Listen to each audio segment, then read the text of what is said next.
I was Jewish. Where's your yarmulke? Right here. Where's your yarmulke? Bring one for me. Keep me warm. I'll change face.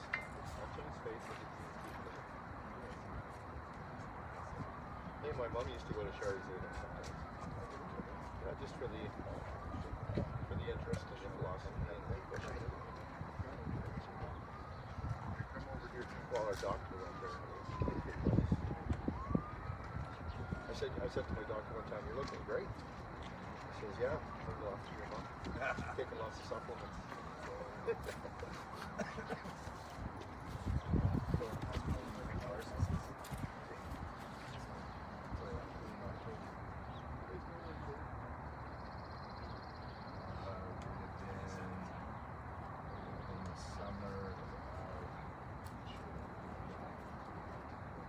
remember you talking about it 2 or 3 years ago.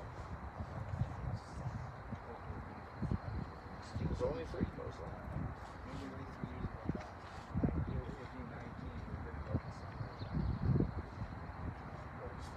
Rather, I went over to the house and took everything out of the house.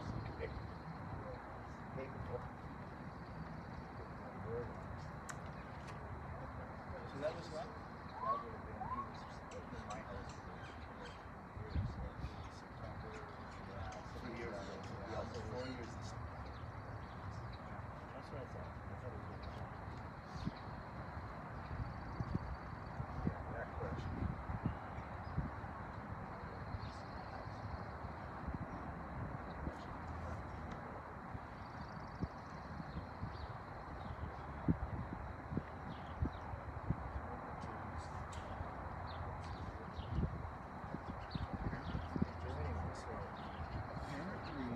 Somebody says, what? Maybe says, she's definition of a narcissist. So I go, and I thought, well, I absorbed myself, but I went and looked at it. There's like 10 points that they're talking about. She hit 8 of them. Maybe 8? What was she lacking in? I I'm can't sure she could work on it. Yeah. She does show a little bit of compassion for some reason. What? A little bit of apparent compassion every once in a while. Apparent compassion is one of the signs? I think no compassion. Lack of compassion. Oh, she does show some. So She does show. She only gets an 8.5 on it. Yeah. Oh, so too bad. I'm just reading down the list of this, that. What is she missing? I can't. No, we all look at it. I think that they are.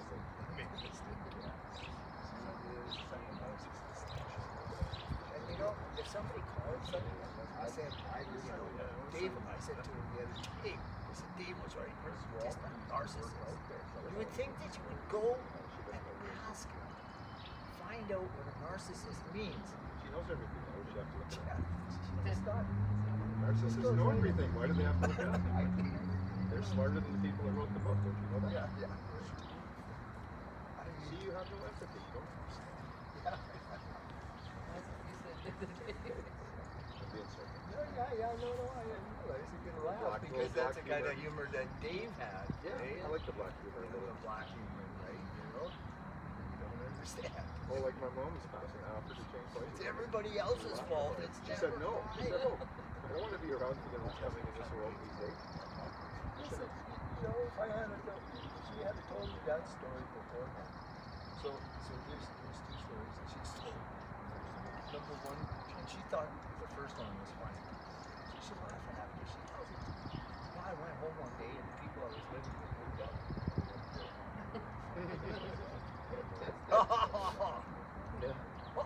More room for me. Did you all get it? They couldn't take you anymore. And then the other one was, I called up my father. To go and see him. For some reason, he wasn't there when I got there. Go figure. Must have been got the worst. Oh, she's coming. Okay, everybody out of the house. Run! You know, and when she said something about someday when she's, I'll go get some money off my father. I thought, the guy who doesn't want to see you?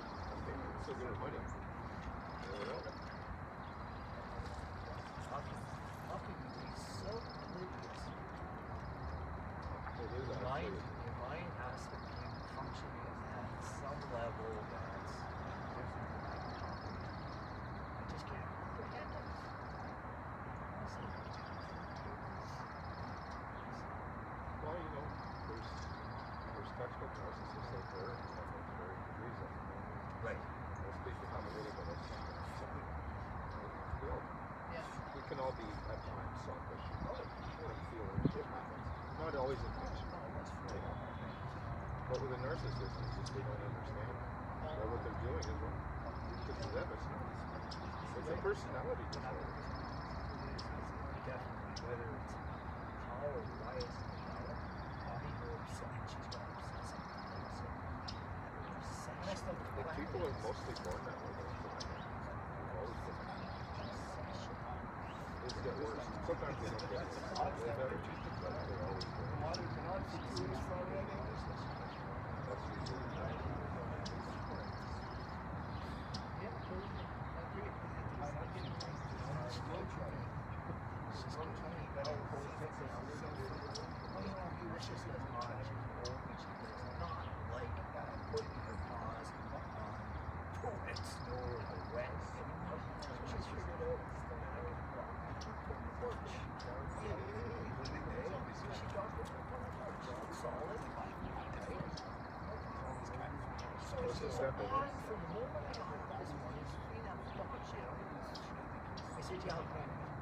and then again 2 minutes later, and then again 5 minutes later, and then again 5 minutes, and I just went over to her. We're worried about it. Shit, they had to ask me to fucking exploded all over the bathroom. Oh, really? Oh. Now he's with the splash around.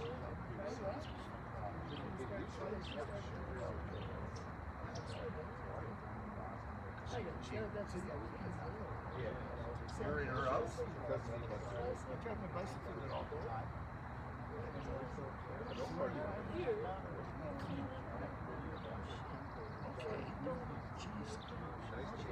So shut your mouth. She just shut my mouth.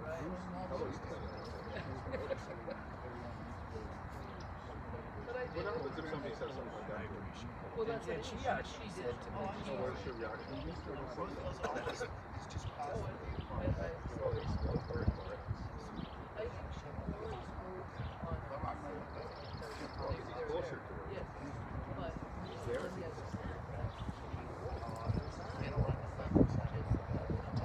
Well, you're not there all the time. I mean, she wasn't expecting just a little. Not much. She ever started giving me shit for stuff? I wouldn't think.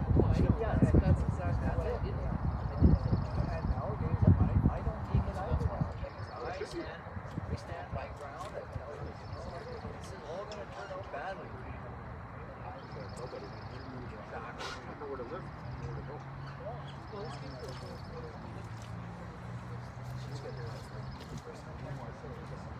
Options. No one will have her. No one will rent to her. It's not even that. The body is shutting down so badly. She can't. Bowel movements. She's sleeping. That's where you're going to have to be when you can't control your emotions. I'll let you in for that. I can't. If you wanted to, who would want to?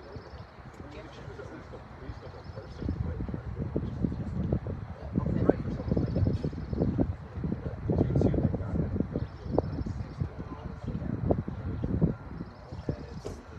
It's hard enough for a loved one. It's very Yeah. hard to love. Oh, yeah. I at one point in the beginning when she was putting on the roll, She wants.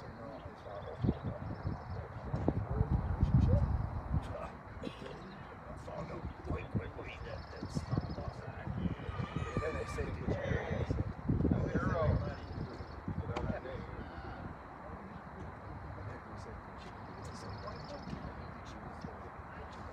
Except for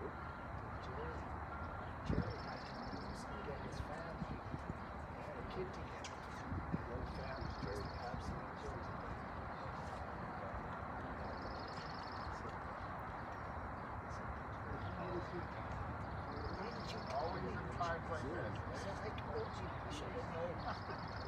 He's Filipino. You know, I said, yeah, so you did to get rid of her.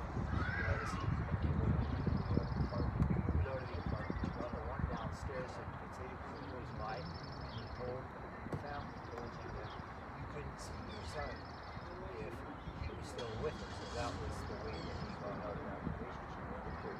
Your son is what? He has a child. Filipino. Philippines does have children. That's good. So anyways, he has a child.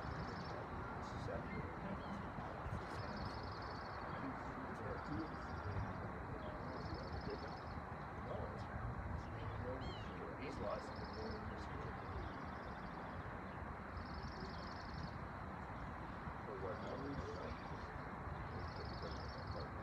Downstairs.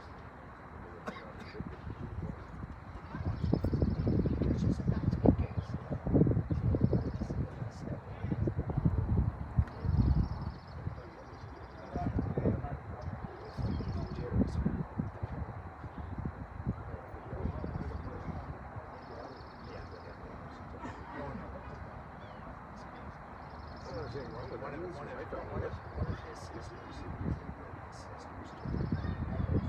of his sisters.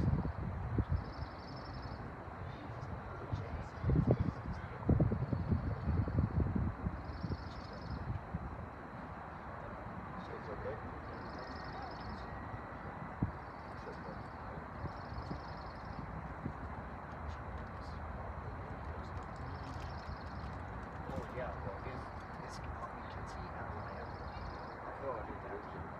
He's about, she's gone.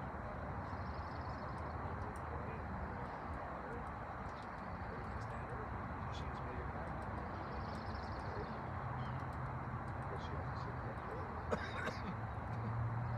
Kids reach out to her much like your brothers. And it's, well, I've seen pictures. She's, I mean, they try to keep her.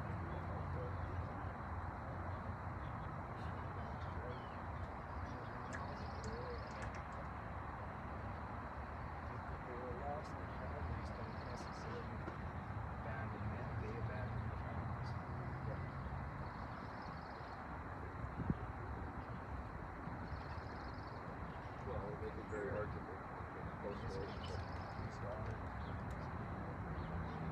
What's that?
some cards. Can I ask you to distribute these cards amongst whoever wants to say the Mourner's Cottage? Thank you. Returning there, yes.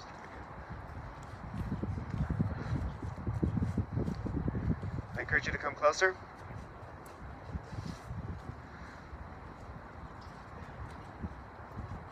And find your own spacing.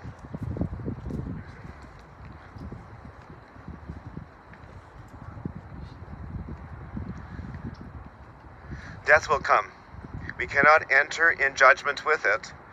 Our question why will always go unanswered. But this does not mean that we are helpless in the face of death. We can and we do rob death of ultimate victory. By the way, you're right in front of the camera. So, thank you. Yeah. So we can and we do rob death of ultimate victory by living our lives so that when death comes, it takes us from a world, one corner of which is a little better because we were there.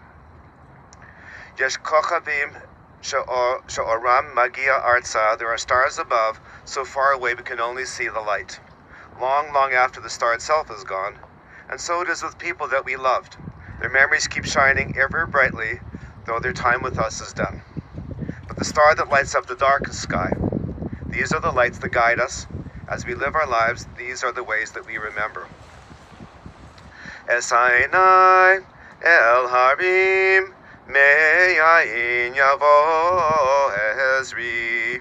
Ezri me'im Adonai Oseh shamayim shamayim me'aretz.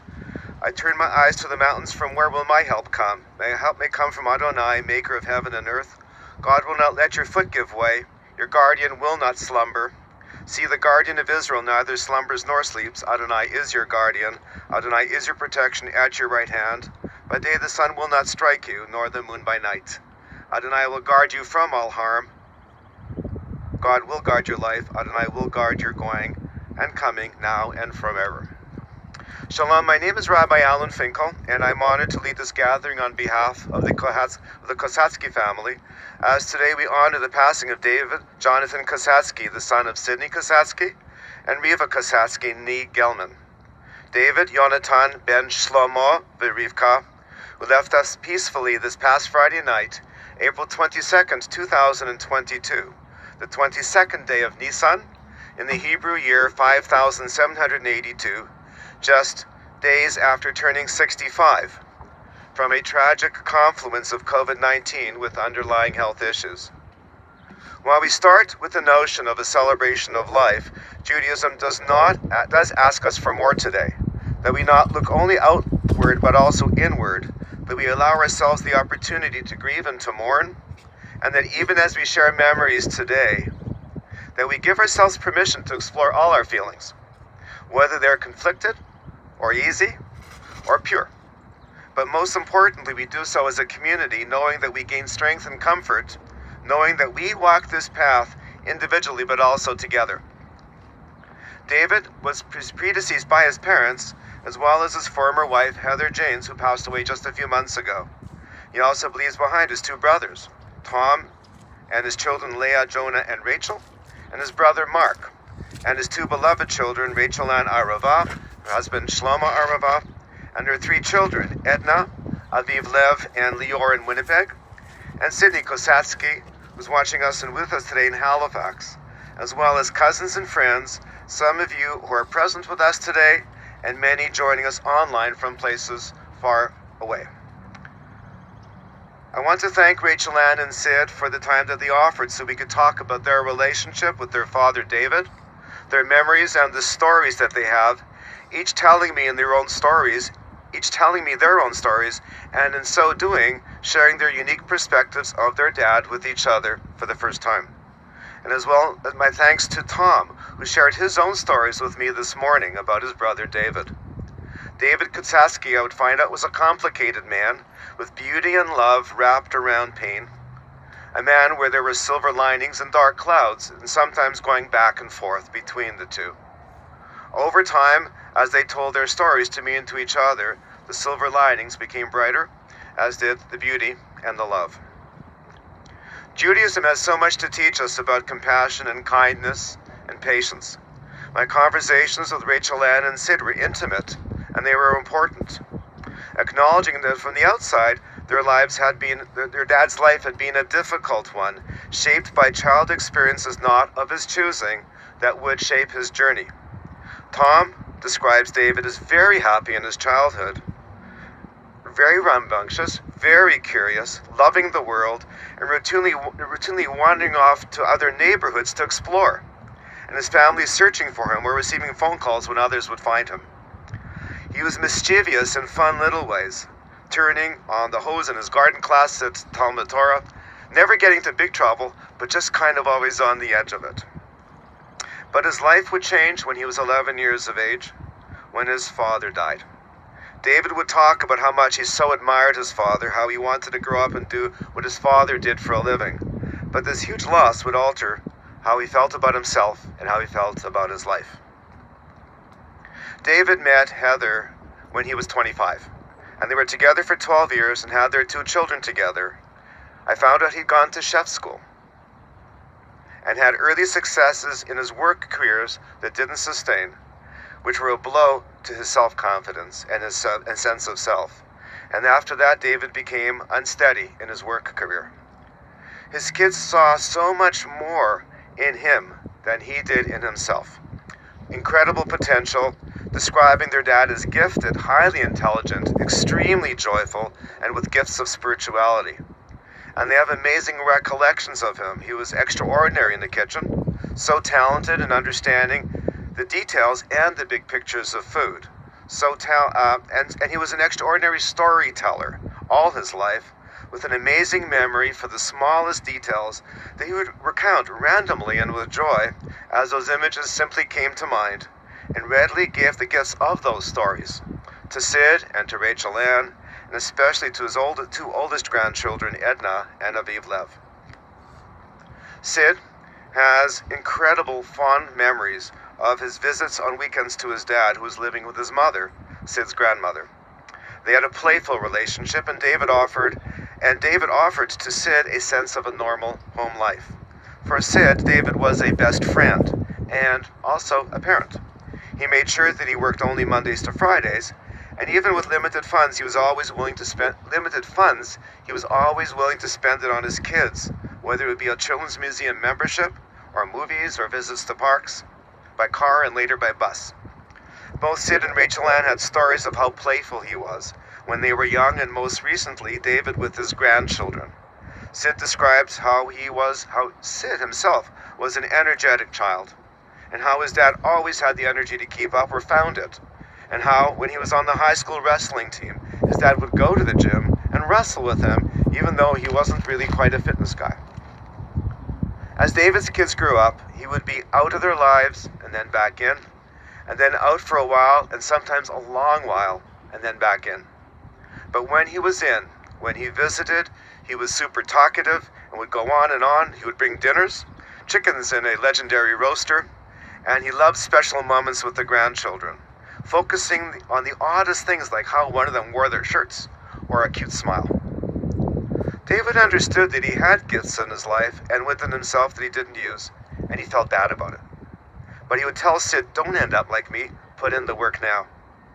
It was obvious to Sid in those words that his dad had incredible pride in his kids and in their potential. It was inside of him, and it was inside of his children as well.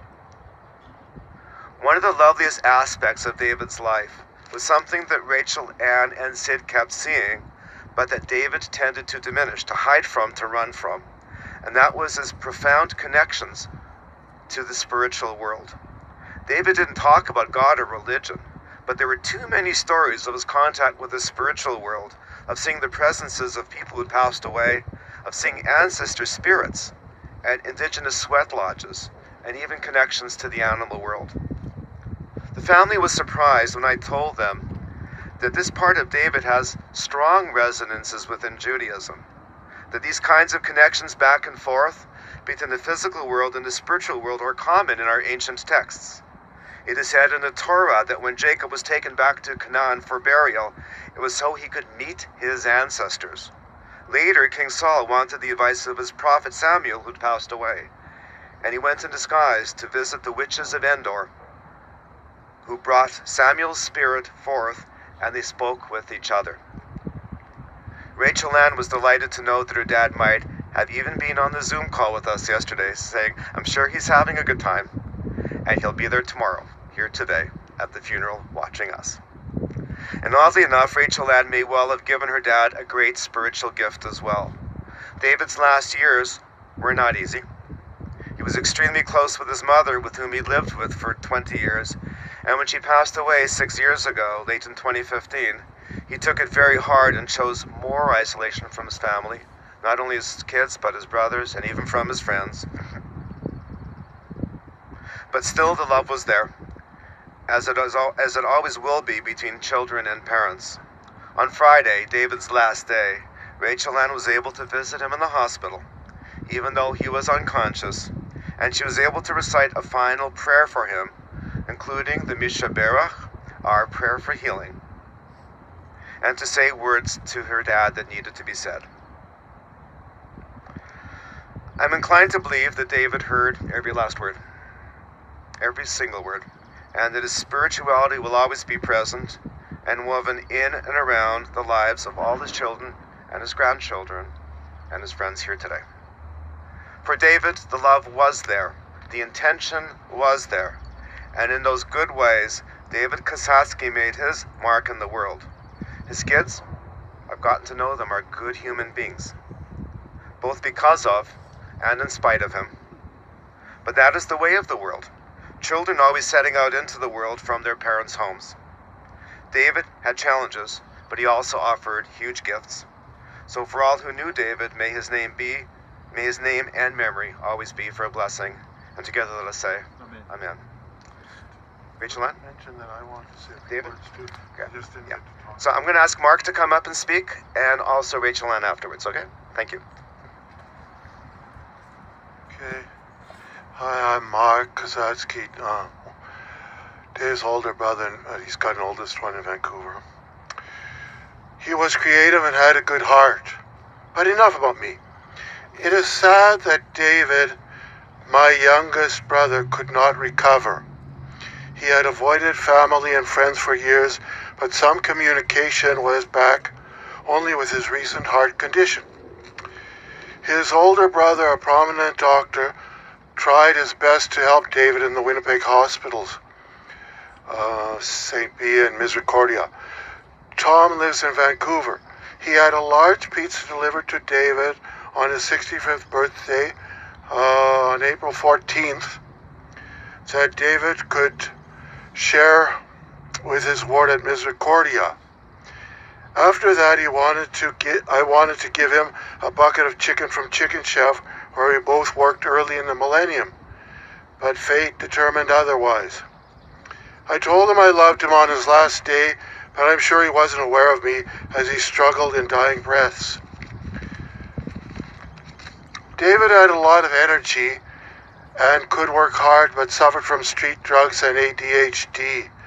I have a few good memories of him, following me into Victory Schoolyard when he was a toddler, and playing baseball with me in Victory School Field.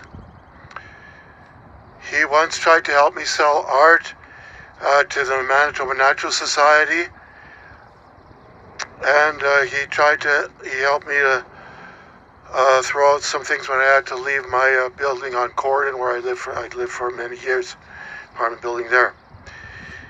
He would wander away from home with a neighbor's child when he was young. He could climb the door jambs of our house. We have photos of this. I asked his friend Sid Kraft for some good points. Sid wrote of David's offbeat sense of humor, his ability to ensure food didn't go to waste, and his love for his mother and children, even though he had difficulty sharing it. I am sorry his family will not have the opportunity to rebuild a relationship with him. It is a sad day for his family and friends. His daughter Rachel tried her best to talk to him when he was in the hospital, even though they had strong differences. He was an outgoing grandfather, and Rachel's children and Sid's future children will not have his energy in their lives. I had a lifetime of clashes with him, and he had quite a temper, but I will still miss him. And try to love his memory. He wants to help me sell art. Yeah, Rachel sent. So I will miss him a lot, even though I couldn't really quite understand, and we never quite got along well enough. But I did feel a connection with him because he was kind of an outgoing, friendly person at his best. So thank you all for coming.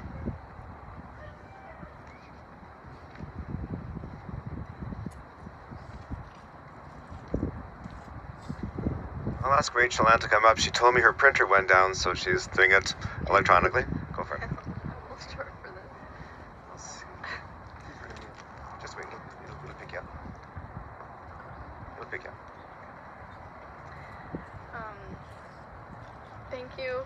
Thank you, Rabbi Allen, and my second cousin, Rabbi Hillel, for organizing this really special funeral. It feels right. Thank you for friends who have come, who I'd really like to meet. People who suffer from heart-related health problems have difficulty expressing their emotions. They have a huge backlog of bottled up emotions just waiting to break out, and they do every once in a while in wild fits of anger or frustration, or an unexplained and unexpected sudden retreat. The swings between emotionlessness and fiery passion make it hard for these folks to relate to the people around them, and they sometimes become loners rather than deal with the anxiety that relationships bring with them. Why am I saying this?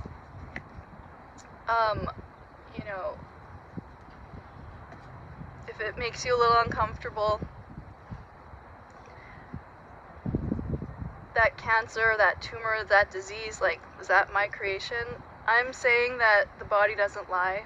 It's a manifestation of our unconscious. It's a gift. And it shows where we've been hiding. I need to bring the darkness to the light. My father was so much light. His light was covered in so much dark, but it would shine whenever he tapped into his joy, and he was so joyful, so playful, truly a kid at heart. He delighted in the wonder of children, their innocence, their heart. I see him as essentially an innocent little boy who couldn't look at the layers of himself and integrate them. He had to compartmentalize it all, taking strong opinions and seeing everything as black and white. And if it didn't suit him, he'd chuck it. But he'd chuck parts of himself too. He was a seer of spirit. What a gift. I know he's here right now, and I don't have this gift per se.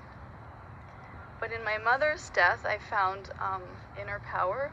I realized that a lot of what she had done, she passed on to me, and I'm taking it further. Her search for spirituality. Whereas she left her community, I'm integrating it into my community. And my father was naturally spiritual. He just didn't cultivate it. In his death, I realized very quickly that my gifts of sensing energy and bridging people through listening to the next step is connected to him.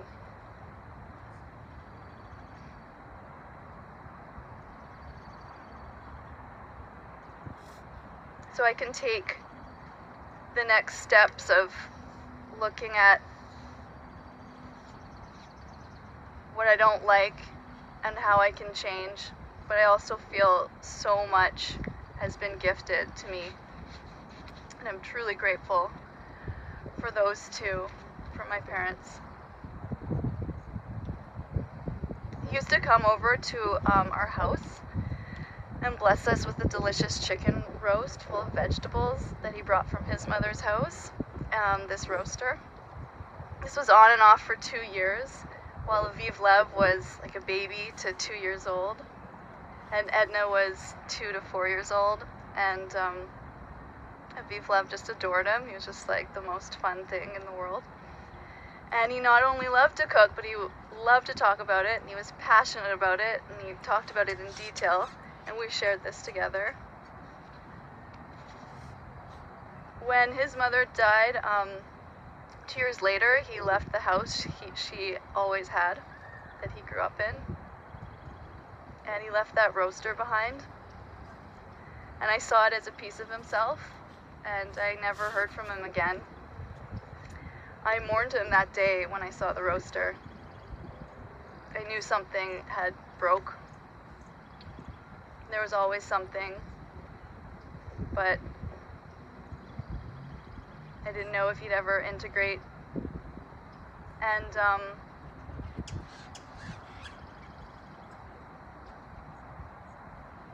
4.5 years later, I saw him in the hospital. And I knew then that it would either be that I'd probably be saying goodbye to him too soon. So listen to the messages your body's sending you about your emotions and your underlying health problems, and work to change your mindset. Heart issues in general stem from long-standing emotional issues that have hardened the heart and blocked happiness and joy. So we need to open the heart and let joy in.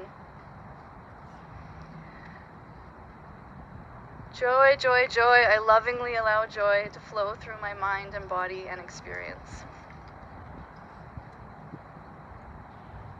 My dad couldn't do this work, but he did the best he could.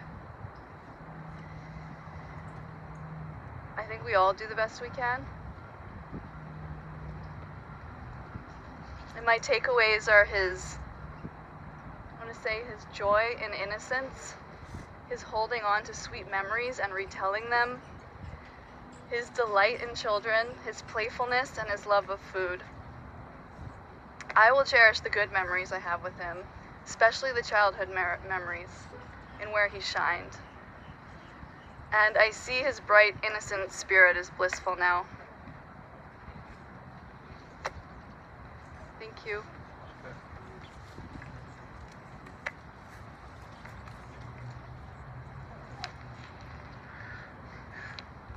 The dust returns to the earth as it was, the spirit returns to God who gave it. It is only in the house of the spirit, which we now lay within the earth, that the spirit cannot die. Receive in mercy, O God, the soul of our departed David Yonatan. Grant him that everlasting peace which you have prepared for us in the world to come. Though no human eye has seen, nor ear has heard, nor mind has grasped it, still it is our sure inheritance and our lasting portion. I'm going to move on momentarily to the El Malei Rahamim. I do want to advise you on behalf of the family that we won't be sitting Shiva, but there are Zoom rooms planned for people to talk and share stories, and I encourage you all to do that the same as well. The idea, of course, is that when somebody passes, we have a chance to opportunity to share the stories. First the angry ones, then the fun, then eventually they become funny and joyful. But do that time with each other. Come together as a community as we are here and move forward in those kinds of ways. I'll move to the El Malei Rahamim, the traditional prayer of mourning. It is actually not the mourner's Kaddish, it's the El Malei Rahamim, which speaks to death. I'll do it in Hebrew, and then I'll do an English interpretation of it, and then we'll move on to the mourner's Kaddish together. El Malei Rahamim, Shochein Bam Rahamim, Hamitzei Menucha Nechona, Tachat Kanpei Ashchina, Im Kedoshim Hutorim, Kizhar, Arakaya Mazhirin, Et Nishmat, David Yonatan V'Shlomo V'Rivka, Shalach La'olamo, Ba'al Arachamim, Yastirehu B'Seter B'Chanafav La'olamim, V'Yitzror, Barakei Kirtzono, Adonai Hu Nachalato, V'Yanuch B'Shalom Al Kol Mishkavo, V'Nomar Amen. May the source of life, the fountain of all being, open our hearts to compassion and our eyes to wisdom, that we might glimpse in perfect peace and sadness the way of all things. May David's memory be for us a blessing, and may we never let the light of his love grow dim in our hearts. May we remember all his worthy and righteous deeds, that his memory be forever bound up in the bond of life. God is our source, and our destination, our beginning and our end. May David's death awaken us to this truth, that the bond of love we shared and share may not be severed in sorrow. May he rest in peace. And let us say, Amen. I passed out some Mourner's Kaddish cards. For those of you who are interested in doing so, they're in Hebrew. They're also transliterated in English. And in Jewish tradition, it is not necessary that you recite the prayer to own the prayer. Simply by saying Amen at the right time basically embraces the entire prayer.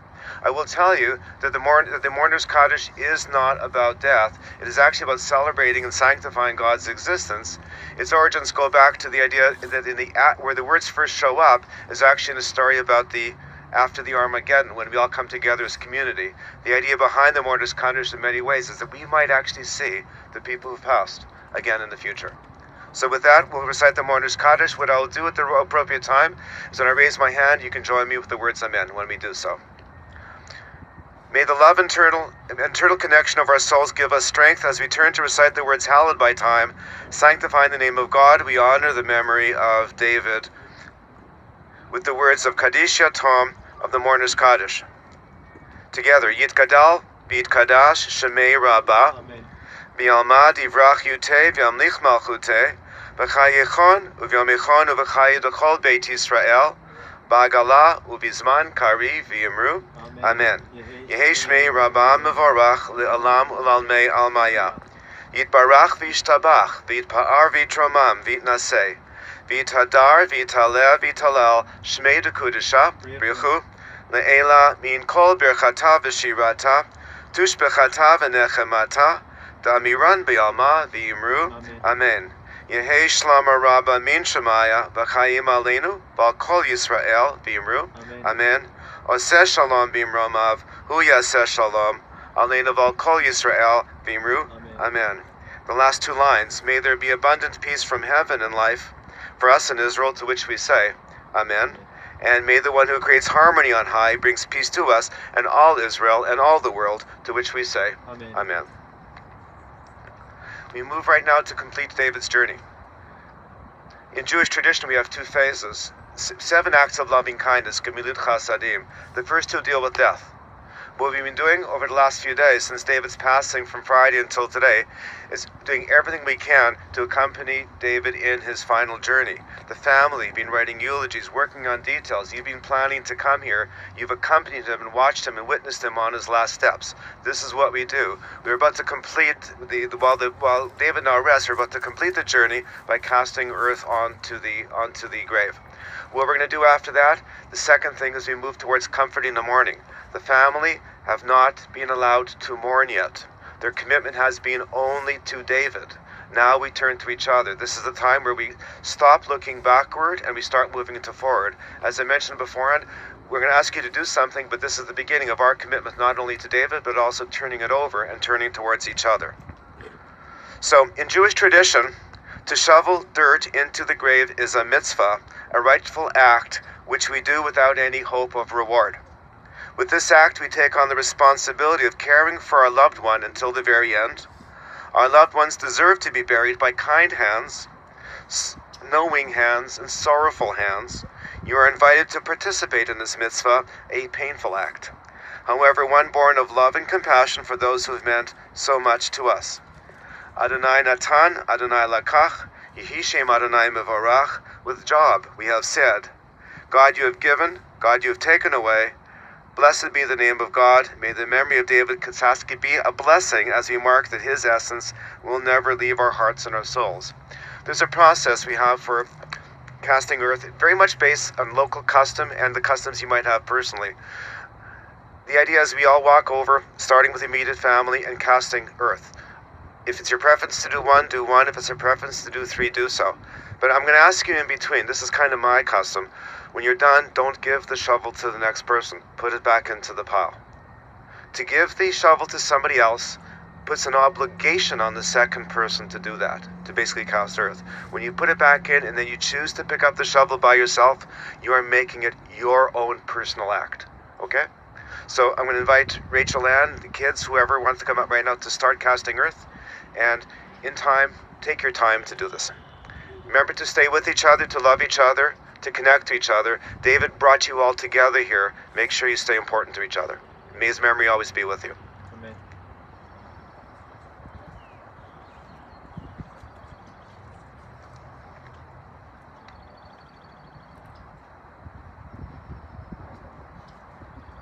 There is more than one shovel. Feel free to step in afterwards.